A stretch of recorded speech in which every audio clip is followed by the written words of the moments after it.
Hi everyone. Today we're diving into the essentials of reading music. Whether you're brand new to music or just need a refresher, this guide will walk you through the building blocks of music notation step by step.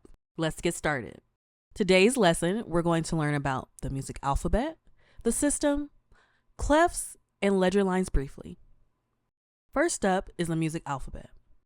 Unlike the regular alphabet, which is 26 letters, music only uses the letters A through G. These 7 letters are repeated over and over, moving higher and lower in pitch depending on where you are on the instrument or vocal range. Here's an example. We have A, B, C, blank, E, F, G. Now I know we know our alphabet, so after C comes D.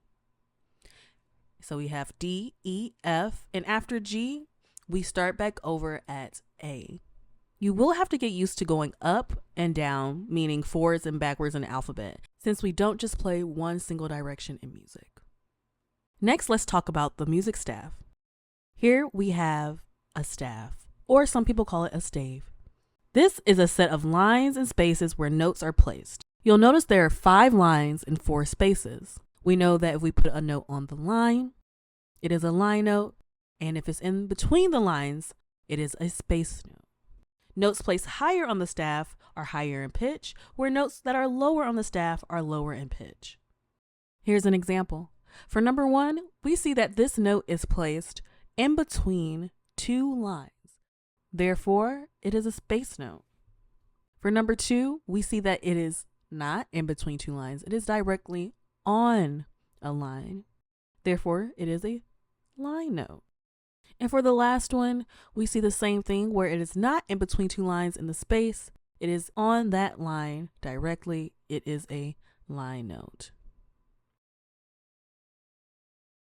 So now we know that this is called a staff, and we place notes on the staff.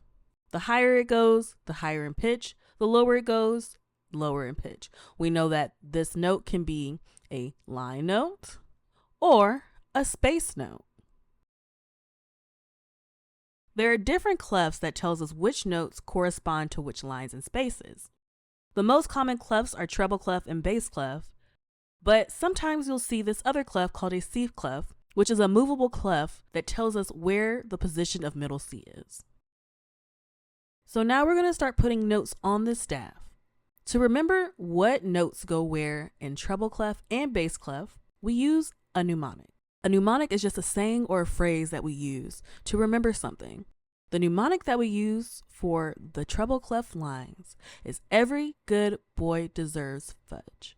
And with this mnemonic, we take every single first letter from each word, and that is going to be the note name. So for the lines, we're going to start from bottom to top. The first one is E. So the first line in treble clef is E. The second one is G. So the second line is G. Third one is B in the boy. So the third line is going to be B.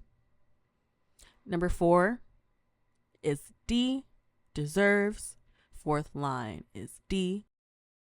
And the last one, the 5th line, is F. And there we go.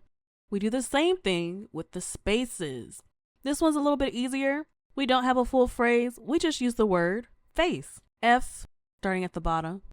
A is the second space.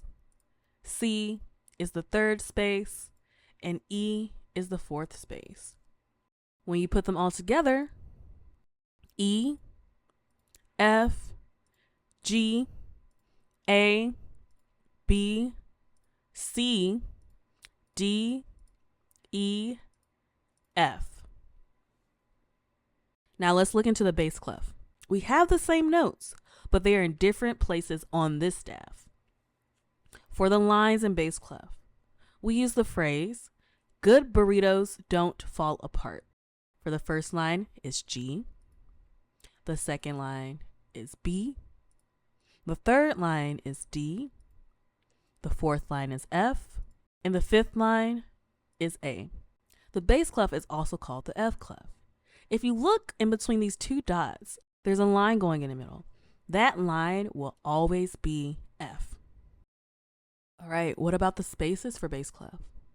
We use the mnemonic, all cows eat grass.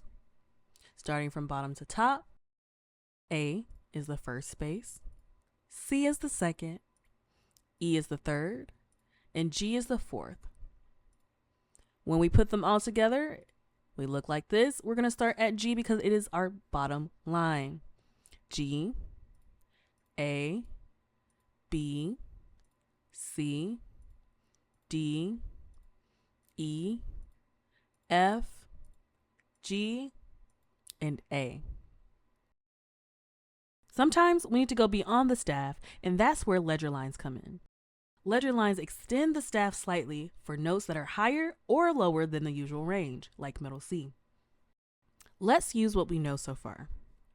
We know that if we use our mnemonic for treble clef spaces, face, the first space is F. Now, we have to go down to figure out how we get to that middle C. Going down, E. This is where you need to know how to go backwards in your alphabet. Going down again, D. And what comes before D? We're going to have our middle C.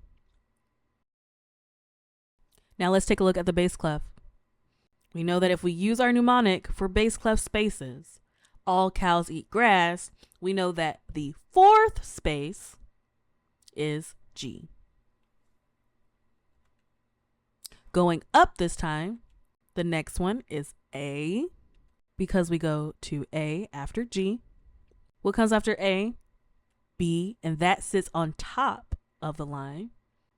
And then we're back to our middle C. And that's the foundation of music notation. Understanding these basics will make reading and playing so much easier. If you found this video helpful, please give it a thumbs up and subscribe. You can also check out our books on Amazon, such as Foundations of Music Theory Reference Guide. It's packed with resources to support your music journey. And as always, keep practicing, keep learning, and discover the joy of music.